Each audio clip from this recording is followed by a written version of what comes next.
60세? 누군가에게는 은퇴의 나이지만 누군가에게는 다시 살아야 하는 시작의 나이입니다. 2025년 대한민국의 평균 기대 수명은 약 84세입니다. 많은 분들이 60세 전후로 직장을 떠나야 하는 시대입니다.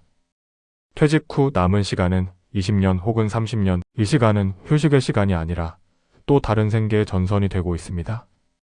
연금만으로는 부족한 현실, 오늘 이 영상에서는 60대 퇴직 후 재취업의 현실과 다시 일터로 나설 수밖에 없는 이야기를 들려드리려고 합니다. 그리고 그들이 마주한 기회와 한계를 알아보고 2026년 정부의 대응 정책과 대안까지 전해드리도록 하겠습니다. 이 영상이 지금 같은 고민을 하고 계신 분들께 작은 위로와 현실적인 도움이 되길 바랍니다. 대한민국의 평균 수명은 80세를 훌쩍 넘었습니다. 하지만 법정 정년은 대부분 60세 머물러 있습니다. 이는 곧 은퇴 후 최소한 20년 이상의 생계 기간이 남아있다는 의미입니다. 퇴직 이후 남은 20년의 시간은 여행도 휴식도 아닌 생활을 이어가기 위한 시간이 됩니다. 통계에 따르면 60대 이상 고령자의 절반 이상이 생활비 마련을 위해 다시 일해야 한다고 답했습니다. 하지만 재취업의 문은 결코 넓지 않습니다. 대기업, 공공기관 전문직에 오래 근무했더라도 재취업 선택 가능한 일자리는 제한적입니다. 일부 직종에서는 기술자의 빈자리를 충원히 지연되므로 임금 피크제를 적용하는 곳도 있습니다. 이 같은 경우는 정년 연장이 아니라 비정규직으로 매년 계약하는 것이므로 고용의 포장을 받을 수 없죠. 대다수 경우는 경비직, 청소, 단순 노무직, 자역별로 시행되는 공익근로 등 저임금 비정규직 일자리가 대부분입니다. 퇴직 후 재취업은 꿈을 다시 꾸는 시간, 더 나은 삶을 위한 도전이 아니라 생활을 지키기 위한 현실의 싸움이 되고 있습니다. 많은 60대가 이렇게 말합니다. 일을 그만둔 게 아니라 사회에서 버려진 기분이었다. 이제 나를 필요로 하는 곳은 없나? 허무함이 앞섭니다. 퇴직은 끝이 아니지만 현실은 결코 준비되지 않은 시작이었습니다. 아직 어둠이 가시지 않은 새벽 5시 30분, 올해 64세 최정일 씨는 하루를 시작합니다. 30년 넘게 한 회사에 근무했지만 퇴직 후 안정적인 일자리를 찾지 못하다가 20번의 이력서와 취업 지원을 하였지만 번번이 나이 때문이라는 말과 함께 돌아서야만 했다가 그나마 체력이 된다는 이유로 어느 물류센터의 현장에 일하게 되었습니다. 하루 8시간 근무와 최저임금, 점심 제공, 조건으로 일하게 되었어요. 힘들죠. 그래도 안 하면 안 됩니다. 연금만으로는 생활이 어렵죠. 월 평균 210만 원으로 고정 지출을 빼면 생활이 빠듯합니다. 생활이 걸려 있으니까요. 그래도 회사에서는 제가 할 일이 있고 하루 작업에 책임도 있으니 자신감이 생겨나기는 합니다. 퇴직 이후 삶은 경력을 이어가는 시간이 아니라 체력과 자존감을 동시에 시험하는 시간이 되고 있다고 생각합니다. 퇴직 이후 가장 힘든 것은 돈만이 아닙니다. 많은 60대가 말합니다. 사회에서 내가 필요 없는 사람이 된 것 같았다고 해요. 아침에 갈 곳이 없다는 게 제일 힘들어요. 평생 일만 하다 멈추니까 내가 쓸모없는 사람이 된 기분이 들더군요. 전화 한 통 걸 곳이 없고 자식들한테 손 벌리고 싶지 않고 그저 공허한 마음만 맴돌아요. 그 공백이 사람을 무너뜨립니다. 아침에 눈 떠도 갈 데가 없으니까 내가 사회에서 끝난 사람 같더라고요. 하지만 다시 일을 시작한 후 많은 분들이 이렇게 말합니다. 비록 월급은 적지만 내 힘으로 산다. 나를 아직 필요로 하는 곳은 있다. 나는 아직 쓸모있는 사람이다. 자존감이 생겼다고 합니다. 60대 재취업은 단순한 경제활동이 아닙니다. 그것은 존엄을 지키는 선택, 그리고 인생의 막을 포기하지 않겠다는 다짐이기도 합니다. 현실은 냉정합니다. 경력보다 체력을 먼저 보는 시장.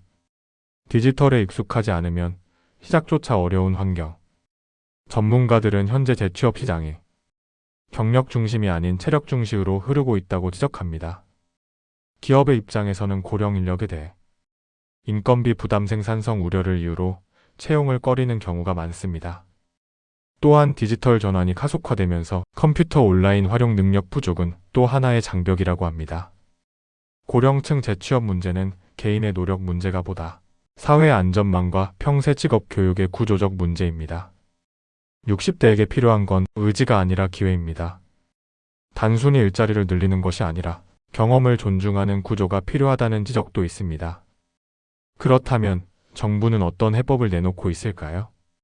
이제 2026년 정부가 추진 중인 60대 신중령 취업 지원 핵심 정책을 살펴볼게요. 올해 정책의 핵심은 한마디로 단순 일자리 확대를 넘어 경력과 생계를 동시에 살리는 구조입니다. 경력을 버리지 말고 다시 쓰자. 고용노동부 중심으로 신중년 50세 64세 재취업 지원 교육 확대에 관해 살펴보겠습니다. 정부는 50대 후반부터 60대 초반을 신중년 핵심 노동 인력으로 규정하고 재취업 지원을 대폭 강화하고 있습니다. 경력 전환 교육 확대로 디지털, 안전, 돌봄, 관리직 등 현장 수요가 높은 분야 중심으로 재교육을 실시합니다. 개인 경력 기반의 맞춤 상담으로 기업을 연결하는 신중년 맞춤 취업 매칭 서비스를 강화했어요. 단순 노무가 아닌 전문성과 경험을 살리는 직무 중심의 경력형 일자리를 확대하기로 하였습니다. 예시된 직무에는 시설관리 책임자, 품질안전관리자, 현장 감독, 기술 장비 관리자 등이 포함됩니다. 60대, 70대의 노인 일자리 사업도 대폭 확대 실시키로 하였습니다. 노인 일자리 참여 인원 확대 및 월 수입 상향 조정, 근무시간 증가를 2026년 핵심 목표를 제시했습니다. 유형별 일자리를 알려드릴게요. 공학형 일자리는 지역환경, 복지보조로 월 약 30만 40만원, 사회서비스형은 돌봄 지원으로 월 약 6,070만원, 시장형은 매장, 택배, 카페 등 수익형, 취업알선형은 민간기업 연계급여형 등으로 이를 통한 단순한 용돈벌이가 아닌 실질적 생활소득을 제공하는 것을 목표로 하고 있습니다. 2026년 정부 정책의 핵심은 분명합니다. 첫째, 50대, 60대의 경력을 버리지 않고 다시 활용하겠다. 둘째, 70대까지도 일할 수 있는 현실적인 생계 기반을 넓히겠다. 그러나 정책의 성패는 현장에서 체감할 수 있는 실행력에 달려있다고 봅니다. 모든 이야기가 절망은 아닙니다. 경험을 살려 다시 일어선 사람들도 있습니다. 컨설팅, 관리직, 지역 돌봄, 이들이 공통으로 말합니다. 퇴직은 끝이 아니라 내 인생을 다시 설계하는 시간이었습니다. 나이는 한계가 아니라 또 다른 자산이라는 믿음이 있습니다. 60대의 재취업은 돈을 벌기 위한 선택이 아닐 수 있습니다. 그건 존엄을 지키기 위한 선택, 그리고 포기하지 않겠다는 선언입니다. 지금 이 영상을 보고 계신 분들께 이 말만은 꼭 전하고 싶습니다. 당신의 인생은 아직 끝나지 않았습니다. 퇴직은 끝이 아니라 또 다른 인생의 출발선이지만 그 출발이 너무 가혹해서는 안 됩니다. 나는 아직 쓸모있는 사람인가? 많은 60대가 스스로에게 묻고 있습니다. 우리가 만들어야 할 사회는 나이가 많아서 기회를 잃는 사회가 아니라 경험이 많아서 다시 기회를 얻는 사회일 것입니다. 퇴직 이후 20년이 버티는 시간이 아니라 다시 꿈꾸는 시간이 되시길 바랍니다. 다음 편에서는 실제 취업에 도전하는 사례로 직업 나이를 공개해드리고 도전하시고자 하시는 분들의 참고 자료로 사용하세요. 궁금하신 내용은 댓글로 남겨주세요. 지금까지 함께 해주셔서 감사합니다. 행복하십시오.